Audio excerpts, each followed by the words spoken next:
नाजरीन, मिली डाइजेस्ट में आपका इस्तकबाल है। मैं मुबारक उमरी।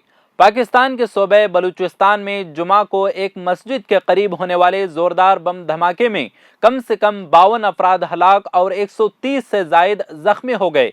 जब धमाका हुआ तो मिलाद के मौके पर लोगों की बड़ी तादाद मस्जिद के बाहर रैली के लिए जमा थी। यह इत्तला लोकल मीडिया में चल रही खबरों से सामने आई है। पाकिस्तान की वजारत दाखिला ने कहा है कि धमाका दहशतगर्द अनासिर ने किया है। वजारत ने एक बयान में कहा है कि मिलाद के जुलूस में शिरकत के लिए आने वाले मासूम लोगों पर हमला इंतहाई घिनौना फेल है। इसी दौरान बलूचिस्तान के वज़ीर इत्तलाआत जान उचकज़ई ने ट्विटर पर पोस्ट करते हुए कहा कि हलाकतों की तादाद बढ़ रही है।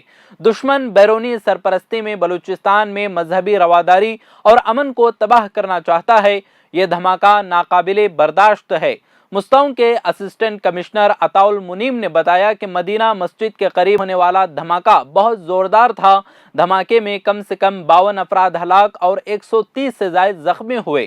थाना इंचार्ज जावेद ने बताया कि जख्मियों को तिब्बी मराकज में दाखिल कराया गया, जबकि अस्पतालों में इमरजेंसी नाफिज कर दी गई है। इंतजामिया ने कहा कि कुछ जख्मियों की हालत इंतहाई तशवीशनाक है।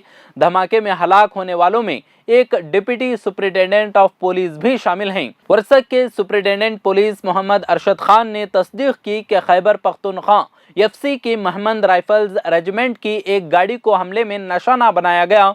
गाड़ी मचनी से पेशावर जा रही थी कि धमाका हुआ। रिपोर्ट के मुताबिक मोहम्मद अरशद खान ने बताया कि फ्रंटियर कांस्टेबलरी का एक अहलकार हलाक और एफसी के 6 अहलकार और 2 अफराद जख्मी भी हुए। साथ ही मुस्तौं के असिस्टेंट कमिश्नर अताउल मुनीम ने धमाके को बड़ा करार दिया है।